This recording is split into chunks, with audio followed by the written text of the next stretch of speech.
كلنا أمل في المنتخب الوطني المغربي، وعلى بضعة أيام من انطلاق كأس العالم بقطر. المنتخب المغربي كيستعد للمباريات المقبلة سواء ضد كرواتيا ولا بلجيكا ولا كندا، وكلنا أمل في المنتخب الوطني المغربي من أجل تحقيق هدف منشود ولعب أدوار طلائعية، وعلى الأقل تخطي الدور الأول، ولما لا أكثر إن شاء الله. خصوصا كنشوف الأجواء جد حماسية المنتخب الوطني المغربي سواء بالتدريبات وعودة اللاعبين المغضوب عليهم من المدربين السابقين سواء حمد الله ولا زياش ولا المزراوي، وكذلك كانت عودة أمين حديث لولا الإصابة كنطلبوا الشفاء العاجل إن شاء الله تعالى.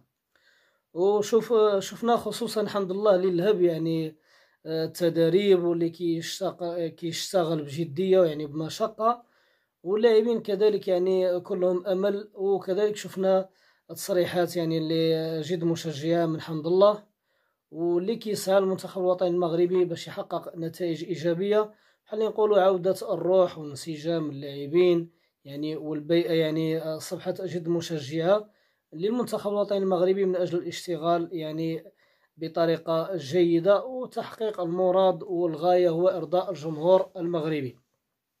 وغنتكلموا على حمد الله اللي عاد المنتخب الوطني المغربي بعد غياب دام 3 سنوات ولا أكثر، وغنتكلموا على النقاط الإيجابية لعودة اللاعب حمد الله.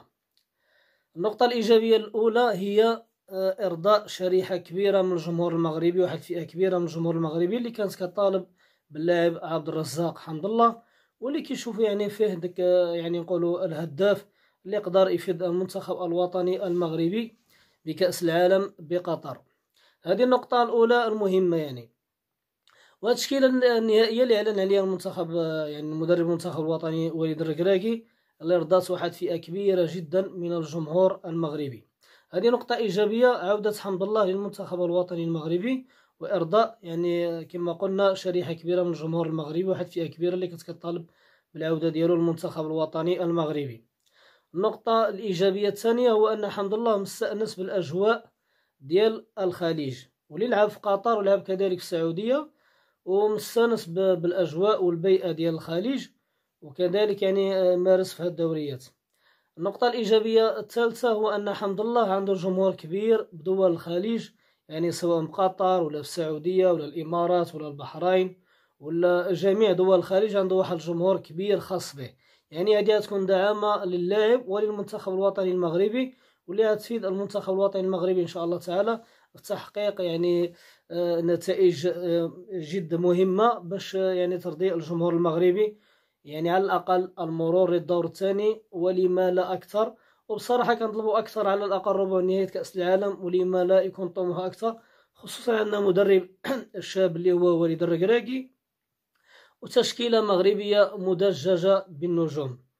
إخوان الكرام، كنشكركم بزاف على المتابعة، وما تنسوش الاشتراك معنا في القناة والضغط على الجرس ولايك لكي تتواصلوا بكل جديد.